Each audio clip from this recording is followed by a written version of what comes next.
اس طرح کیا تو شاید یہ نہ ہو خدا نخواستہ پھر ہمیں اسپائک کا سامنا نہ کرنا پڑے۔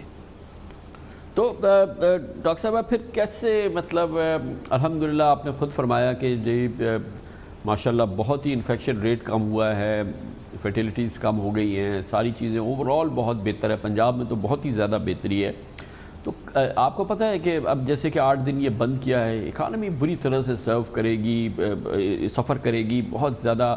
ریونیوز پہ فرق پڑے گا، لوگ معیشت پہ بہت بڑا فرق پڑتا ہے، عید کا زمانہ ہے، اینی ویز یہ کر دیا ہے، تو وہ کب آپ کو لگے گا کہ اب آپ کو تھوڑا ریلیکس کرنا ہے؟ یہ سیٹرڈے سنڈے بند ہوتا ہے، شاپنگ نہیں ہوتی، یقیناً اس سے بہت بڑا اکانومی پہ اثر پڑ رہا ہے، جابس پہ اثر پڑ رہا ہے،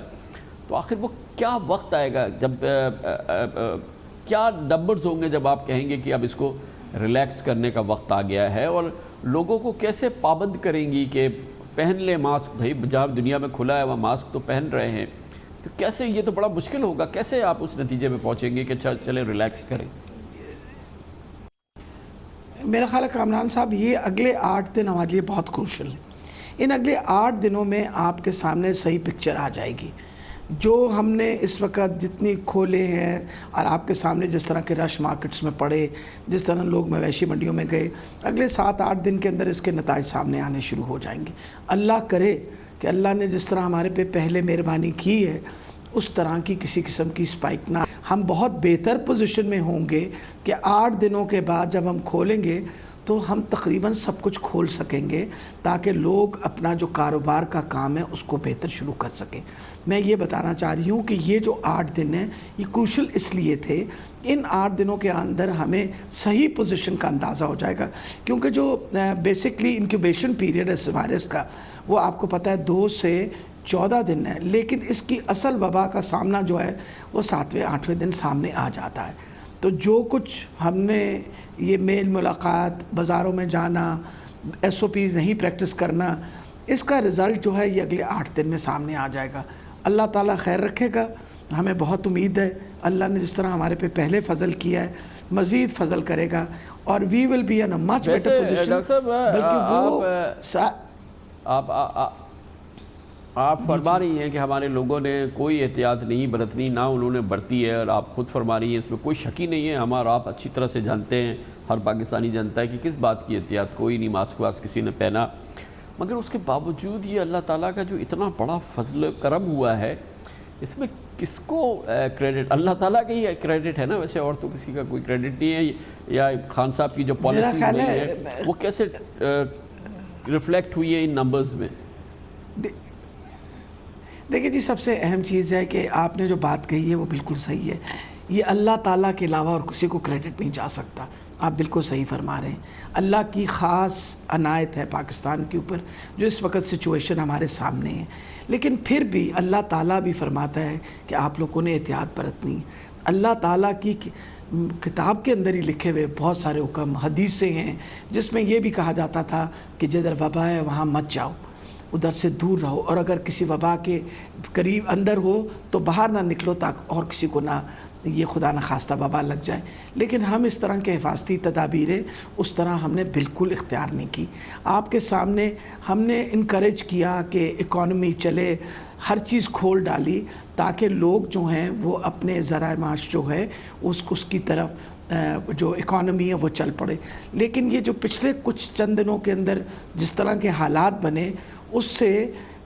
ہمیں کچھ نہ کچھ نظر ثانی کرنی پڑی۔ وجہ یہ ہے کہ اگر میں سائنٹیفکلی اب بات کروں تو سائنٹیفکلی جو اس کے نتائج ہیں وہ اگلے 8 دنوں میں سامنے آ جانے ہیں، اور بہت ضروری ہے کہ اگر وہ 8 دنوں میں یہ والے نتائج آنے ہیں تو مزید اس کے بعد ہم سچویشن کو کنٹرول کر کے رکھیں۔ فلیٹننگ آف دا کرو از دیر، خدا کرے کہ یہ فلیٹننگ رہے۔ وجہ یہ وبا کہیں چلی نہیں گئی، وبا ابھی ہے پاکستان میں۔ اگر 132 کیس بھی سامنے آئے ہیں آج کے 172 کیس، تو اس کا مطلب ہے کیسز تو نئے سامنے آ رہے ہیں۔ اب اس کے اندر ان کی شرح جو ہے وہ مزید کم کرنی ہے، اور انشاءاللہ مجھے امید ہے کہ یہ شاید اللہ کی مہربانی سے شاید یہ آخری دفعہ ہی ہوگا، اگر اللہ نے اسی طرح مہربانی رکھی تو یہ آخری دفعہ ہی ہوگا جو اس طرح کا لاک ڈاؤن ہو، جو ہم مکمل طور پہ اپنے آپ کو ساری دیکھیں، ہر بندہ جو ہے جس نے وبا میں اس وقت جنگ لڑی ہے، چاہے اس میں آپ ڈاکٹرز کو کہیے، نرسز کو کہیے، پیرامیڈکس کو کہیے، چاہے اس میں پولیس ہے، ایڈمنسٹریشن ہے، سب نے بہت محنت کی. میرا خیال ہے یہ ریلیف ان کو بھی دینا بڑی ضروری تھی کہ ان کو بھی کچھ ریلیف ملے، اور اللہ کرے کہ اس 8 دنوں کے بعد آپ اور میں دوبارہ ملے اور ایک اچھی خبر لے کے سب کو دیں انشاءاللہ. مجھے بہت امید ہے کہ we will be in a much better position to open up everything. بالکل ٹھیک، انشاءاللہ تعالیٰ، بہت انشاءاللہ تعالیٰ بالکل ایسے ہی ہوگا. لیکن عوام کو بھی اللہ تعالیٰ سے لو لگانے کے ساتھ ساتھ احتیاط بھی کرنی ہوگی. اللہ تعالیٰ کا 8 دن چھٹی ہے، ظاہر ہے کہ ذی الحج کا یہ عشرہ ہے، بہت ہی امپورٹنٹ دن ہے، راتیں ہیں، تو عبادت بھی کریں اور اللہ تعالیٰ کا شکر ادا کریں کہ اس کا کرم ہو رہا ہے. لیکن آپ کا جو اپنا کرنے کا کام ہے وہ کریں. ڈاکٹر یاسمین راشد کہتی ہیں انشاءاللہ تعالیٰ یہ آخری لاک ڈاؤن ہوگا اور اس کے بعد کھل جائے گا کاروبار اللہ کے فضل و کرم سے انشاءاللہ. کمرشل بریک، اس کے بعد ذکر کریں گے پارلیمنٹ اپنا کردار ادا کر رہی ہے، کرنا بھی چاہیے. بہت ہی امپورٹنٹ میٹرز ہیں، قوانین بن رہے ہیں FATF کے حوالے سے، کیونکہ دنیا کو ہم نے تسلی کرانی ہے کہ منی لانڈرنگ اور غیر دستاویزی معیشت کا ہم خاتمہ کرنے جا رہے ہیں پاکستان میں، بہت ضروری ہے. اس کے علاوہ نیب کے حوالے سے بھی قوم کی بھی تسلی، عدلیہ کی تسلی، تمام سیاسی جماعتوں کی تسلی ہو. یہ بھی میٹر اس وقت پارلیمنٹ میں موجود ہے. پارلیمنٹ کا یہ بہت بڑا امتحان ہے، تمام سیاسی جماعتیں اس پر غور و خوض کر رہی ہیں. آج اس کا آغاز ہوا ہے. یہ معاملہ کس جانب آگے بڑھ رہا ہے یہ ہم پوچھیں گے. پاکستان مسلم لیگ نون کے سینئر نائب رہنما جناب رانا ثناء اللہ خان ہمارے ساتھ موجود ہوں گے چھوٹے سے وقت کے ساتھ. پاکستان کی اس وقت سب سے اہم ضرورت یہ ہے، جو اہم ترین ضرورتیں ہیں بین الاقوامی معاملات کے حوالے سے پاکستان کو FATF کی گرے لسٹ سے نکلنے کے لیے اس 27 نکاتی ایکشن پلان پہ عمل کرنا ہے، جس کے حوالے سے پاکستان میں ٹیرر فائنینسنگ، منی لانڈرنگ، اس کے علاوہ اینٹی نارکوٹکس منی لانڈرنگ، حوالہ ہنڈی اور بے نامی اثاثوں کے حوالے سے قانون سازی کرنی ہے اور نئے قوانین بنانے ہیں، وہ قوانین جو کہ تسلی کرائیں FATF کی اور دنیا کی. اس سلسلے میں قانون بنانے کے لیے پارلیمنٹ میں کام ہونا ہے اور اسی لیے اب پاکستان کی تمام سیاسی جماعتیں جو پارلیمنٹ میں موجود ہیں اس سلسلے میں صلاح مشورہ کر رہی ہیں. قومی مفاہمت کی اور انڈرسٹینڈنگ کی ضرورت ہے، مگر یہ سیاسی جماعتوں کے درمیان شدید خلش ہے، شدید خلیج واقع ہے. لیکن آج بہرحال اس کا آغاز ہوا ہے. دوسری جانب حزب اختلاف کی جماعتیں کہتی ہیں کہ نیب کے حوالے سے بھی قوانین میں تبدیلی کرنے کی ضرورت ہے اور یقیناً یہ پاکستان کی عدالت عظمیٰ، سپریم کورٹ اور تمام عدالتیں اور اس کے علاوہ ناقدین کہہ چکے ہیں کہ نیب قوانین میں بہرحال تبدیلی کی ضرورت ہے اور اس حوالے سے بڑی حوصلہ افزا ڈیولپمنٹ شروع ہو گئی ہے. ہماری اطلاعات کے مطابق آج جو پہلی میٹنگ ہوئی ہے اس میں کچھ بریک تھرو بھی ہوا ہے اور اس حوالے سے ان دونوں معاملات کے حوالے سے اچھی خبریں آ سکتی ہیں. یہ دونوں معاملات ہیں کیا؟ FATF اور نیب کے حوالے سے آپ کے سامنے ایک جائزہ دیتے ہیں. FATF کی شرائط پر مبنی قانون سازی پر پاکستان کو اگلے مہینے عمل درآمد رپورٹ جمع کرانی ہے، جس پر اکتوبر میں پیرس میں ہونے والے اجلاس میں فیصلہ کیا جائے گا. لیکن اب تک ملکی سیاست میں یہ تاثر سامنے آ رہا ہے کہ اپوزیشن نیب سے متعلق اپنی تجاویز منوانے کے بدلے FATF کی مطلوبہ قانون سازی کی راہ ہموار کرے گی. پچھلے منگل کو وفاقی کابینہ نے مجوزہ قوانین کے بلز کی منظوری دی تھی، جس کے بعد بلز پر اتفاق رائے کے لیے حکومت اور اپوزیشن کی 24 رکنی پارلیمانی کمیٹی بنی تھی. پارلیمانی کمیٹی کے سربراہ شاہ محمود قریشی کہتے ہیں کہ قانون سازی بر وقت نہ ہوئی تو معاملہ ہاتھ سے نکل جائے گا. وہ 8 ایسے قوانین ہیں جس پر ہم نے مشاورت کی ہے، لا منسٹری کے ساتھ، فائنانس منسٹری کے ساتھ، FMU یونٹ ہے ان کے ساتھ. ان سے مشاورت کے بعد ہم نے پوری 8 بلز ہیں وہ تیار کر لیے ہیں اور وزیر اعظم عمران خان صاحب کی خواہش ہے اپوزیشن کو اعتماد میں لیا جائے اور ان کو بتایا جائے کہ اس معاملے کی اہمیت کیا ہے. ہمارے پاس وقت کی قلت بھی ہے کیونکہ اگر ہم نے یہ قانون سازی وقت پہ نہ کی تو جو APG گروپ ہے عملی اقدامات ان کے سامنے رکھنے ہیں اور انہوں نے ان کو ایگزامن کر کے اپنی رپورٹ مرتب کرنی ہے اور اس رپورٹ کو پیش کرنا ہے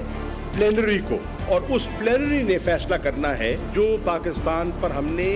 اوبلیگیشنز نافذ کی تھیں کیا پاکستان نے ان کو پورا کیا یا نہ کیا. تو اس لیے ٹائم کو بھی ہمیں ذہن نشین کرنا ہوگا. اگر ہم لیٹ ہو گئے اور چیز ہم نے درست بھی کر دی تو شاید وقت ہاتھ سے نکل جائے. مجوزہ نیب ترمیمی بل کے اہم نکات پر اپوزیشن کی جانب سے سب سے زیادہ غور کیا جا رہا ہے.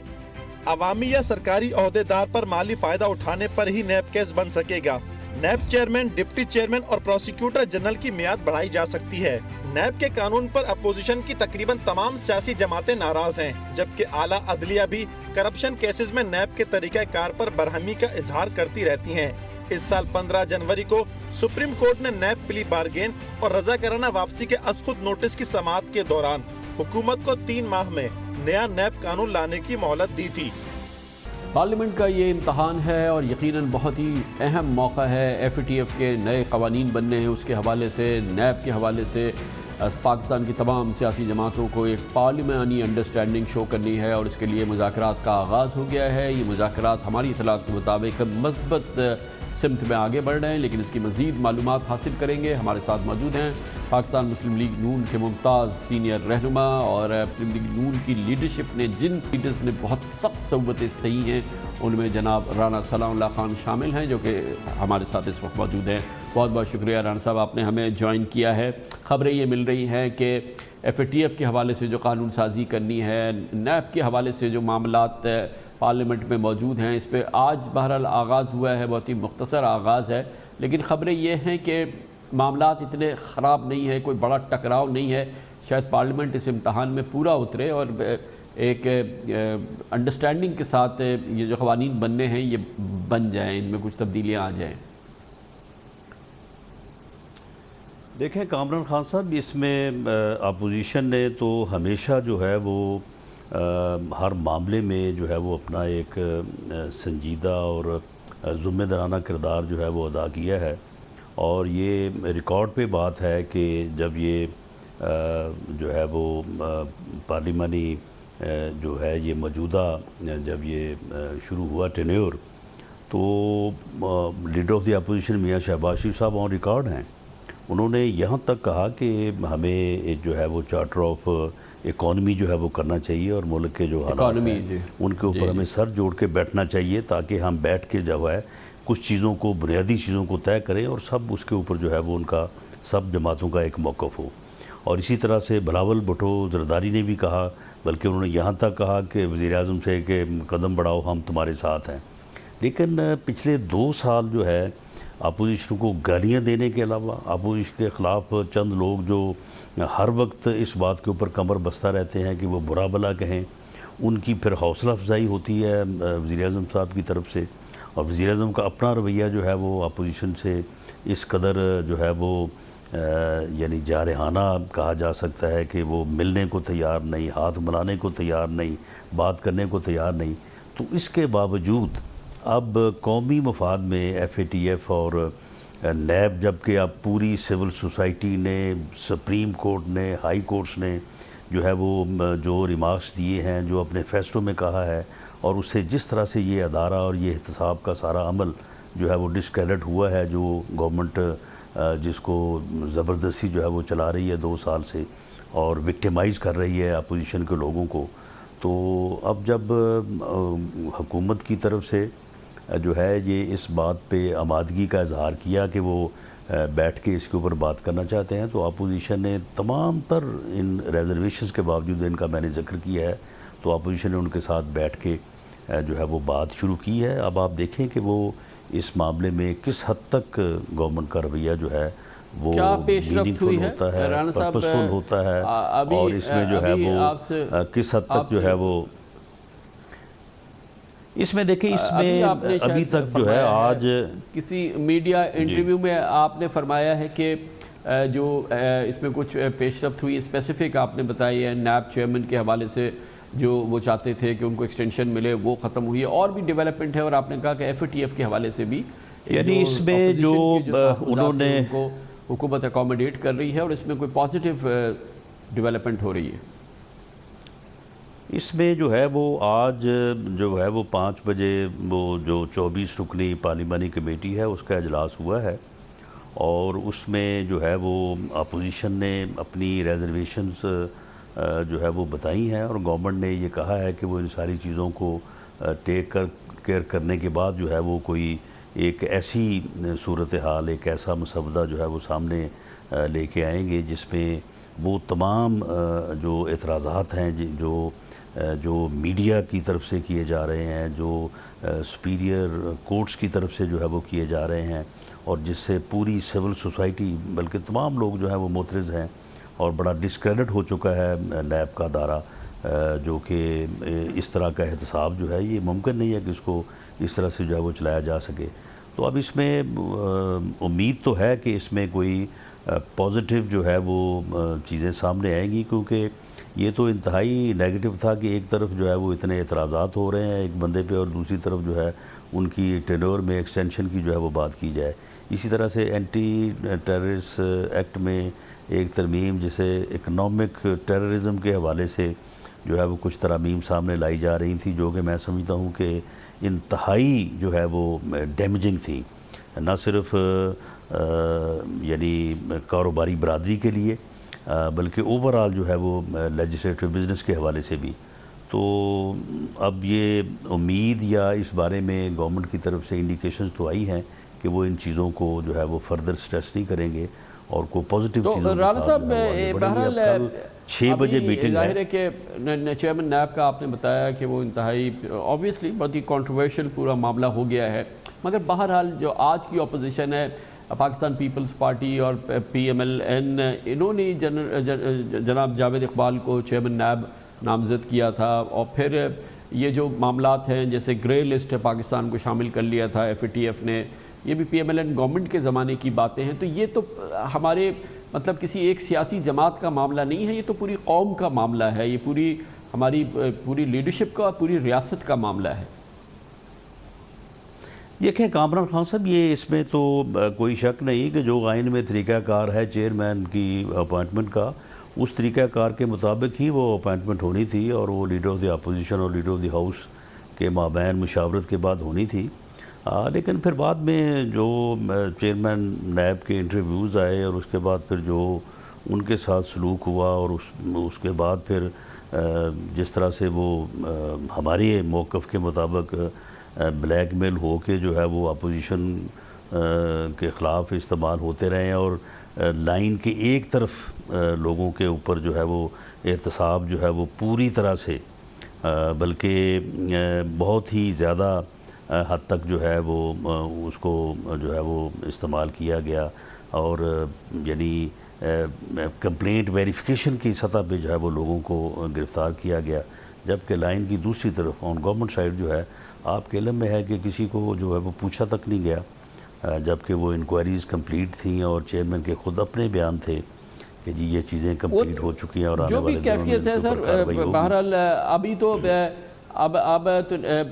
وقت آ رہا ہے، آ سکتا ہے جلدی کہ جس میں کہ آپ نیا چیئرمین نیب لا سکتے ہیں، قوانین کو آپ جو بھی اس میں ایڈجسٹمنٹس کرنی ہیں، جو اس میں چینجز کرنی ہیں وہ کر سکتے ہیں۔ پارلیمنٹ میں ایک انڈرسٹینڈنگ کی فضا بن سکتی ہے، کیا گنجائش ہے؟ ابھی جو آپ نے گفتگو کی اس میں تو ایک عام پاکستانی کو تو حوصلہ افزائی ہوتی ہے کہ چلیں کہیں نہ کہیں کچھ گنجائش پیدا ہو رہی ہے، چاہے ریاستی معاملات ہوں، ایف اے ٹی ایف جیسے معاملات ہوں، مگر کم از کم ایک قوم کو نظر تو آئے کہ تمام سیاسی جماعتیں کسی بھی معاملے پہ کسی کاز پہ تو اکٹھی ہو سکتی ہیں پارلیمنٹ کے اندر۔ جی بالکل، اس میں جو ہے وہ اپوزیشن کا رویہ جو ہے وہ شروع سے ہی جس طرح سے میں نے پہلے عرض کیا، اس میں میں اور آپ ہی مثالیں دے سکتا ہوں کہ جن واقعے کے اوپر پلوامہ کا جب واقعہ ہوا تھا تو آپ کے علم میں ہے کہ اپوزیشن کس طرح سے جو ہے وہ حکومت کے ساتھ اور اپنی افواج کے ساتھ جو ہے وہ کھڑی ہوئی تھی، کس طرح سے جوائنٹ میٹنگز اور وہاں پہ جو ہے وہ بریفنگ کے لیے پوری اپوزیشن کی لیڈرشپ جو ہے وہ جا کے بیٹھ گئی تھی، اور جو نہیں آئے تھے وہ بھی آپ کے علم میں ہے۔ تو اپوزیشن کی طرف سے تو ہمیشہ جو ہے وہ قومی معاملات پہ ہمیشہ مثبت رویہ اپنایا گیا ہے، اور اب اگر دوسری طرف سے مثبت رویہ اپنائے جانے کی انڈیکیشنز ہیں، اور اگر آنے والے دنوں میں جو ہے وہ مثبت جو ہے وہ طرز عمل سامنے آتا ہے تو یقیناً آپ جو بات فرما رہے ہیں وہ بالکل درست ثابت ہوگی۔ بہت بہت شکریہ رانا ثناء اللہ خان صاحب، حوصلہ افزا خبر سنا رہے تھے ایف اے ٹی ایف اور نیب کے حوالے سے۔ حکومت اور اپوزیشن کے درمیان مفاہمت ہو سکتی ہے، آج اچھی پیش رفت ہوئی اس حوالے سے۔ کمرشل بریک، اس کے بعد ذکر کریں گے نیب کیسز میں تساہل، نیب کیسز میں تاخیر۔ سپریم کورٹ آف پاکستان سخت برہم ہے اور یقیناً ہر پاکستانی کے لیے بڑا مسئلہ ہے۔ 20 سال ہو گئے ہیں نیب ریفرنسز کے فیصلے نہیں ہوئے ہیں، کیا سارا قصور نیب کا ہے یا کیا نیب کا کوئی قصور نہیں؟ یہ جانچتے ہیں چھوٹے سے وقفے کے بعد۔